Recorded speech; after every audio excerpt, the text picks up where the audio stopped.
It is Ryan Cameron Uncensored, and in the studio, we're very happy to have acclaimed actor and martial artist. Wow. Okay. Michael Jai White is in the building. All right. New film, Trouble Man. Yes, sir. I saw the trailer. It's a lot of people in here I know. Yeah, on purpose. Yeah. That's what we try to do. I mean, Mike Epps, and of course, I'll give you a little backstory. One of the stars of the film got her start in this building. Really? Lala Anthony. Okay. Started that makes on sense. radio before she went to MTV. She was on with Ludacris, which was Chris Love and Poon Daddy. She was on their show, and then she branched off. So nice. She's been in the building a long time. How you like Lala, man? She's one of my favorites. Great. I mean, as the director of the movie, I don't have one take of her that wasn't good. Really? Not one. Yeah, it was easy to put her in. I mean, I could have used any take. She was just that good. Yeah. Yeah. That's good, man. Well, see, Lala, we proud of you, as always. Yeah, absolutely. Now, I'm a huge black exploitation film. And Trouble Man, this is original 1972 Yes, sir. film. Is this like a continuation or? It's in the spirit of. Okay. Yeah, because, I mean, Robert Hooks, he was the man to me. Yeah. I mean, he was the best that did it back in those days. Right. I mean, he was a consummate real actor doing that type of movie. So it always hit a chord for me. And it was a movie that was about somebody who was, this badass that was about his community and his people. Mm-hmm. And so that's what I wanted to do in this movie. So, with the dialogue, because I could only get so much from the trailer. Mm-hmm. Was it like, a period piece? Was it some, get out of my way, child sucker, pig head fool? Nope. It is absolutely contemporary. Okay.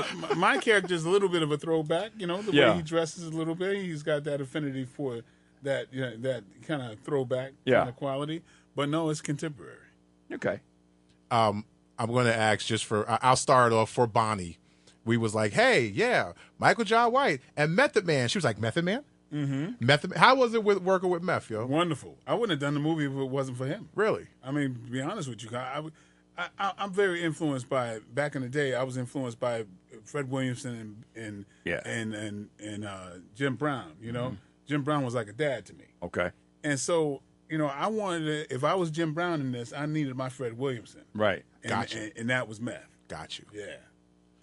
So we got more when we come back. Michael Jai White. We're going to talk about when you can go and check out, of course, Trouble Man and get more. And talk about some martial arts stuff, too. We got more coming up. All right, it's magic. It is Ryan Cameron Uncensored. We're talking to Michael Jai White. The state of martial arts these days. Mm-hmm. Are you an MMA fighter, traditionalist, or like when you see it and how it's gone to the next level with the purses and the money that's being made, do you feel like you would have done that if in your prime? Definitely, I would have done it in my prime. I did it outside of my prime in a way. Yeah. See, I just enjoy learning and training and applying what I know. Right. You know what I mean? It's just like with anything in life. You always want to sharpen yourself. And so for years, I trained with the best fighters I knew, and I would go and I'd get the best fights out of them because I'd go to where they train. Right. And so that was kind of my thing, training and testing myself with some of the better fighters. And so it's really about that, even more so than I would have, so basically I would have done it for free and not even the money. Okay. So so the fact that I was in my career as an actor, I jumped at the chance anytime I got to train with, even boxers. I trained with, Tommy Hearns and Frankie Lyles and a lot of Layman Bruce, a lot of champion boxers. Right. I trained with champion boxers, wrestlers, and every kickboxer and undefeated folks that I knew. So that's been a kind of a obsession with me for a long time. So with your height of acting and your height of martial arts, has anybody tapped in to be like, hey, you need to be the new Batman? No, I don't. I wouldn't expect anybody to know that. James Bond?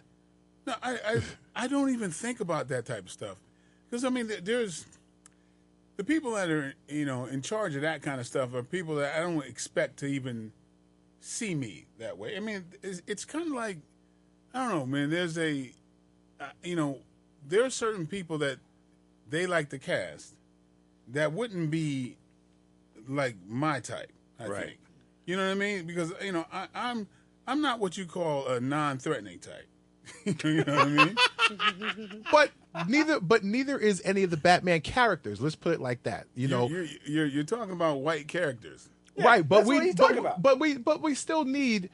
It's like somebody called up here today. They was like, "You're not gonna be cast because you got Mr. Folks," and they was like, "Who? Dwight Folks." You know Dwight Folks. The white folks. Dwight right. Folks The- is right. not trying to do that kind Dwight of casting. folks. You know, a lot of times they've been in charge of our image, and that's something I kind of rail against. I try to, I just like with this movie, this is us, Right. This is our image. I don't really care about they, Right. very much, Right. And if they call is whatever, I take the call. But it's like there's a lot of things that they offer me that I don't accept, and because if it's not in line with who I am as a person, my integrity and everything else. It doesn't matter the dollar amount. So I've been like that for my whole life. Gotcha. And, I never accepted a bull friendship or anything like that. Right. I just, I keep my life very, very, straight up. And so yeah, there's a lot of the game, invite you to this, invite you to that, and wants you, kind of see if they can control you in certain ways. And I'm like, nah. It is Ryan Cameron Uncensored. Michael Jai White is in the building. We're talking Trouble Man. For people who are film buffs, what all are you going to be covering in this genre? You say it's kind of like a modern day twist on an old school type of film. Yeah, or if you are As a director. Yeah, well, it's definitely it's like movies that we haven't seen in a long time. Okay. You remember when we had Uptown Saturday Night, A Piece of the Action, all those type of My movies favorite. that were fun and you felt good and felt uplifted. Yeah. Is taking a page out of that. Okay. But for a new generation. So that's the alchemy that I'm trying to bring with myself and Method Man and and basically, there's some messages snuck in there. Okay. While you're laughing. Yeah. But that's what I'm trying to do. So as a director, I've talked to many directors and they were like, it's very hard in the editing room to decide what's going to not make the cut. Is it going to have to be a director's cut? Like, were there pivotal scenes that you was like, man, like how long is this movie? This movie's about 90 minutes, like the Okay. regular running time. Okay. Yeah. So no, I was the editor of this movie, and pretty much I got my way. Okay. Yeah. I say I won 90% of the arguments. Yeah. With the studio. Did you get notes? Yeah, you always get notes. How do you deal with notes? You gotta be crafty. Sometimes, see, there's a thing I do sometimes when you're gonna get notes. Is I call it the mascot fight scene. Okay. Yeah, you put a mascot fight scene that you don't want in the movie. Yeah. So the executives can say, I don't know about this mascot fight scene. And and you go, you know what? Yeah, I'll take it out. Thank you. So, That's funny. that's one of the things you do. You keep what you want and you put the mascot fight scene in there. You put something in there that's ridiculous so they can feel like they earn their keep. And so they can tell you to take it out. What other projects you got coming? Because I heard Hostile Takeover. I was watching the Vlad interview with you and him, and you was talking about the whole LED experience, how it's like it's the future. It is. You can make a movie that costs $2 million look like $100 million. And it's kind of like, I don't want to tell how the sausage is made, but you can't tell that the movie is done all in one building. Oh wow. One 70 foot round sphere of a building, but it looks like a major, like Tom Cruise type of movie. Whoa. So Yeah. speaking of movies, Tyler Perry just announced Why Did I Get Married Again? Yes, he did.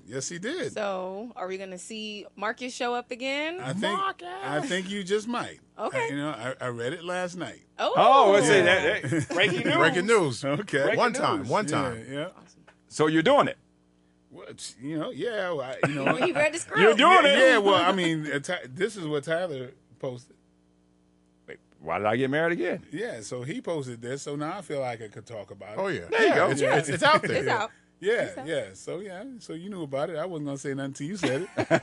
I enjoy your character on that though, because you have the ultimate patience as a man with your wife at that time during that, because she can be really off the hook. Right. Yeah. Well, we crafted that. We worked together on that, and I recognize that Tasha is the Lucille Ball, and I'm the Ricky Ricardo of that. And so I crafted and we crafted the couple that made sense in that scenario. Right. So Tasha and I, we had history back in the day. We actually dated. Oh, in real time. Yeah, and then and honestly, never had an argument. we in our friendship, and that's damn near 30 years ago. Right. But so we actually knew we had a chemistry anyway.